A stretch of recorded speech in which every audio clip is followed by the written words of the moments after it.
another episode of A Day in the Life with Ali.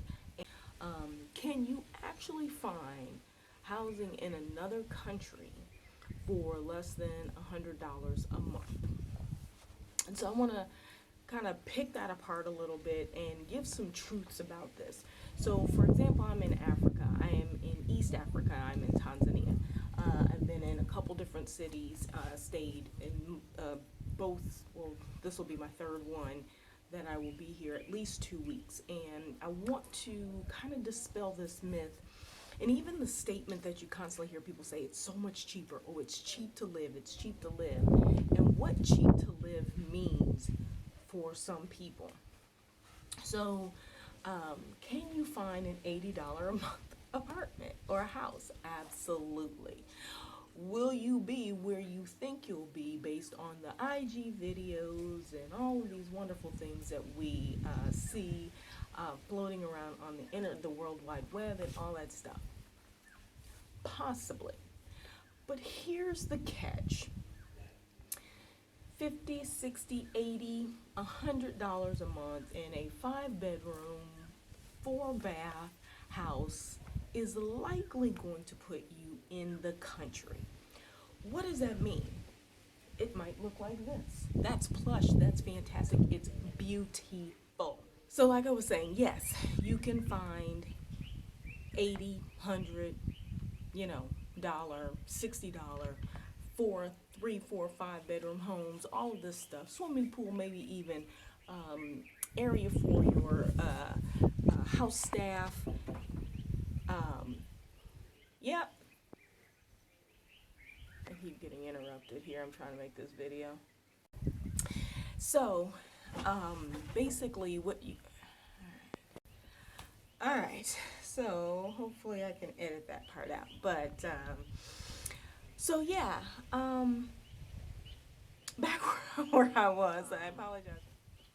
I just want to share what this really looks like, because you get the words, it's super cheap to live somewhere, and as Americans, and I maybe even pose this as a question, what do you consider to be cheap when you're considering living abroad? Most people are thinking under $500 a month. And I think, y'all can tell me if I am wrong or not. Most people think or assume under $500 a month, probably even less than that. Well, in order for that to happen, like I was saying before, more times than not, you're going to have to be in the country somewhere. And yeah, it may look like all of this back here, but a couple things to remind you of what that means. You're going to need transportation to get to and from a store, because you're not going to be able to, you won't be able to just walk out and have access to items, household goods, things like that. Can you just stock up when you come into town? Absolutely. But that might also mean, let's say you've got kids. There might not be a school close by. What do you do with the kids? How do you get them to and from? Because yes, here in East Africa, their school did not stop. They still go to school every day. So access to grocery, laundry, amenities, things that you might need are going to be farther away. So that means you either need to buy a car or have a driver. So that means that you have to allocate for that expense. So yeah, you may be getting lower housing, but maybe that's okay for you to be way out in the country somewhere, and you supplement that with getting a driver that's on call to you whenever you need. The other part of that, number two, meaning distance and having a vehicle, is Wi-Fi, internet, being able to get good internet. Most people who are coming from the US or UK or Canada or wherever we may be coming from, solo women traveling, making their way around the world, is we still need to connect. We may still need to work. A lot of us are digital nomads or planning to be. And you need internet. And a lot of times these places are not even wired for internet. And so that is an extra cost. And typically when you rent a place or buy a place that's not already wired, the owner is assuming that you're going to go ahead and do that. You want it, you do it. You pay for it. That happens a lot. So you go through the process, and there's different companies that you can use. You can get the setup and all those things, but that is something that you need to consider as an expense.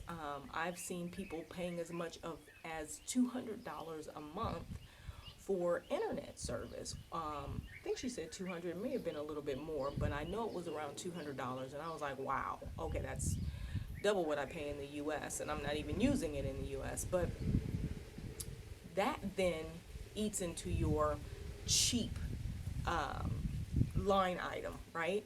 So you've got location that then requires you to have a vehicle, so you're paying for, or maybe you don't even have a vehicle, but you're cabbing it and you're Ubering it and all these things, and so you have to pay for that extra expense for those types of things, which adds up, and I mean it adds up quickly. When you're far enough away from a city or where you can get the local amenities that you need, it adds up. Boom, boom, boom. And then number two, internet. Schools, being close to schools if you have children, so thinking about that. And then weather situations. So when you're moving and you're living in a place with all of this lushness, you have to consider that they may or may not have all paved roads. And if they don't have all paved roads, then you have to consider what that means in terms of moving about and moving about freely. Is the area completely cultivated in terms of, well, landscaping for one, but electricity? Are there lights in the evening? Can you see if you have to walk from place to place or something like that? So those types of things that you may be giving up as a part of getting that really cheap, low housing rate. Most people think, oh, well, I can go and I can live in the downtown area, where the high rises are, and it's going to be dirt cheap. It's going to be 1/3 of what I pay in the States or in the UK. No, it's not. It's actually probably going to be more than what you pay in the UK or the States. And so I want to dispel that myth. It's beautiful. It's wonderful. They have great apartments and housing and all these things, but you're not going to be in, let's say we're in Dar. This is the ugly truth of it. And unless you look up and find somebody who's just giving it away for free, which means they probably doesn't have an inside, and it's completely unfurnished and all those things, which are also on this list. But you're going to be hard pressed to find that. You're even finding something like that at a $500 range, $300 range, or maybe even $1,000, maybe pushing it. I have found places in Dar that are 300, 450, 500. 650, 700, and then I have friends who have rented and some who have rented for more than that, for 2-bedroom apartments, with granite countertops and cabinets and stainless steel refrigerators. The other thing that you have to contend with is not all of the places will come with a washer. None will come with a dryer. I can almost guarantee that. They don't do dryers, they do clotheslines. So that's like a culture thing. You just have to get used to hanging your things out to dry. If you don't like to do that, you don't like to do the laundry like that, then you're going to need to hire someone to do that, and you basically get a dada. Your cleaning person can also do your laundry for you. That's an extra added expense that you want to try to account for if you want those kinds of things.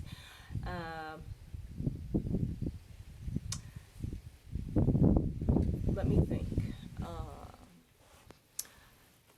Okay, so let's get to the next caveat. The next thing you need to consider when finding places, whether they're typically when I find lower rent amounts for 2 or 3 bedrooms, is they're unfurnished.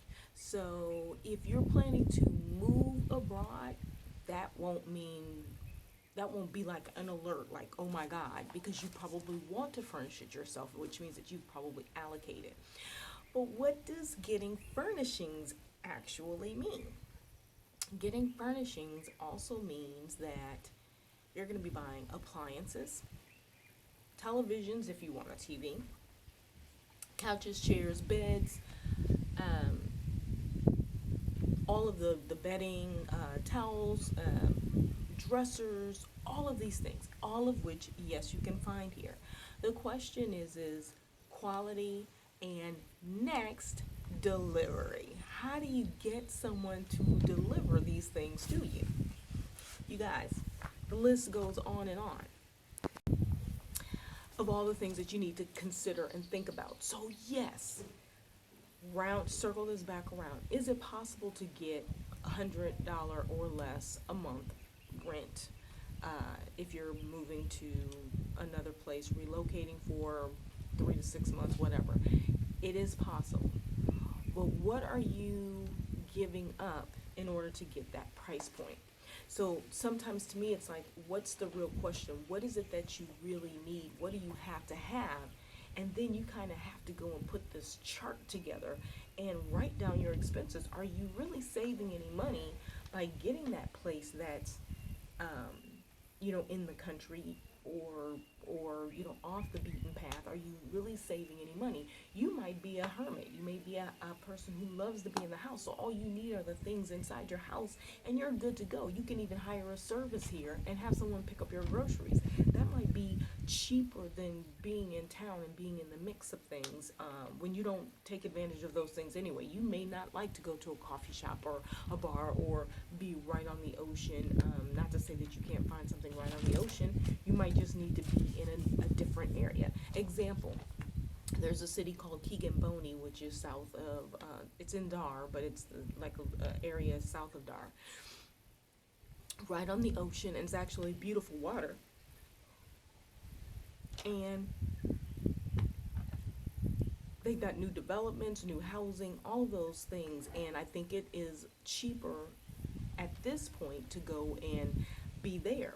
But those houses are about 20 to 30 minutes from kind of the bridge, the border, or the ferry that crosses you over.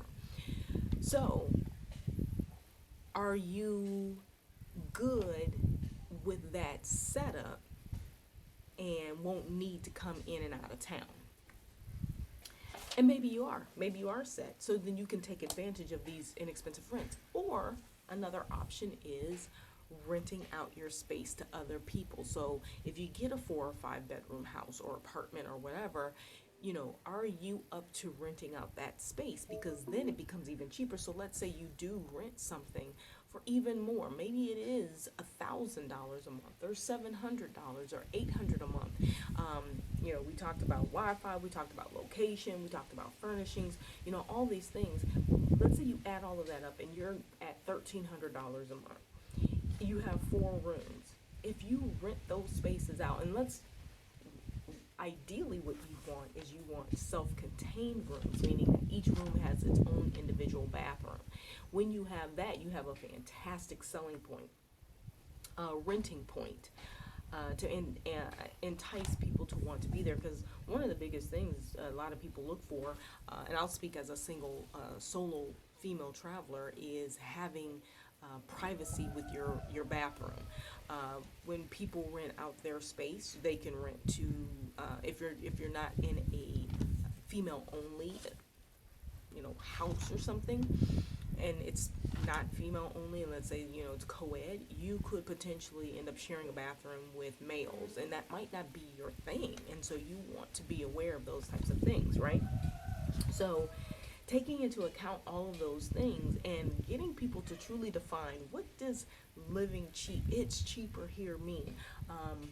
I have a agent in Dar, and the agent knows what my price point is, and I've shared that with her. And as of late, she's come and let me know that there's a 1 bedroom for $300, a 2 bedroom for about $500, both in 2 areas that I really like in Dar.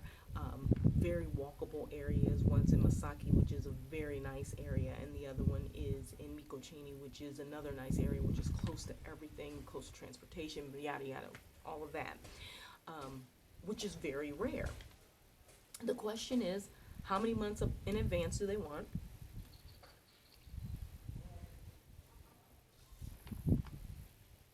what's included is Wi-Fi included, is electricity included. That's the other thing, paying for electricity. You gotta account for that. You do that in the States, so it's a given. Typically water is included, but you wanna know what all is included. I know someone who has an apartment, they pay their water, their electricity, their TV, and their internet. They pay everything. Their price point was $700, and they technically have 4 bedrooms. One is a really small bedroom, but they have the space. And so you basically add those things, add the cost for those things into it, and what is your overall cost? What are you really paying? Is it $800 a month, $900 a month? Their utilities and stuff like that are not really expensive. What is expensive, I find here more so than not, is the internet. TV, most people aren't really, big on as long as you can hook it to, Netflix or something like that. Most people are good to go. But Wi-Fi is the big thing, and that's the thing that costs the most. So being in a place where you can get that hookup is like critical. So it's kind of, I just want to set some truths and realistic expectations around this thing called moving abroad for dirt cheap, because you can, but where are you going to be? And if someone can prove to me that you can find, I literally have found like $300 apartments in the city. Are they up to date? Are they upscale? Is the furniture something that you would write home to mama about? Probably not. But yeah, you do, those kinds of places do exist. But you kind of have to set your expectations. What is it that you're looking for? What do you want? If you're even looking for something that's on the scale of what you have in the States, you might not find it at that price point.